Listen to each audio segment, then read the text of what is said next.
तर महागाईच्या झटक्यामुळे rickshaw taxi चालक आणि नोकरदारांचा आर्थिक गणित बिघडलंय। प्रवासासह मालवाहतूक महागल्यामुळे महागाई वाढणार आहे। संतप्त नागरिकांनी या दरवाढी विरोधात तीव्र प्रतिक्रिया व्यक्त केल्या।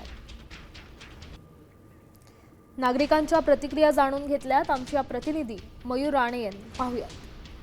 सर्वसामान्य माणसाने मला तर असं वाटतं की घरीच बसून राहावं, काय फिरायचंच नाही असं तुझं म्हणणं आहे? करायचंच नाही। सरकार आपल्याला आता गिफ्ट मध्ये सायकल देणार आहे, सायकल चालवायची आणि सायकलवरती फिरायचं।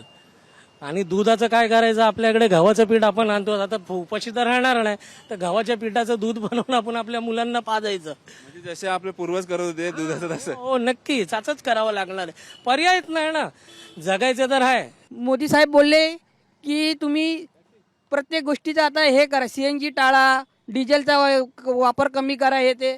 अरे तुम्ही किती केलं आतापर्यंत? सामान्य माणसाला तुम्ही एवढे हे बोलतात आहे, तर तुमचा काय आहे?